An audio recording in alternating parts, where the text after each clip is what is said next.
This is the brief on the geometric properties and applications of the cross product.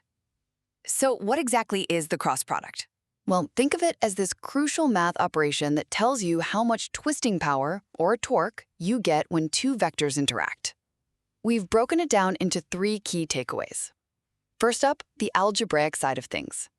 When you calculate the cross product using the components of the vectors, that's the foundation. It's the mathematical proof for why the geometric definition is correct. And crucially, it always gives you a new vector that's perpendicular to the first two. Second, we've got the geometry. See, the core idea is this trigonometric relationship. The magnitude of the resulting vector is simply the magnitudes of the two original vectors multiplied together, and then multiplied by the sine of the angle between them. And what's wild is that this formula perfectly lines up with how forces actually work in the real world. And finally, this is where it all comes together in the real world.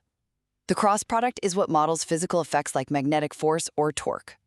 It shows us that the effect is maximized when the input vectors are perpendicular, right? But the moment they're parallel, the effect completely disappears. It drops to zero.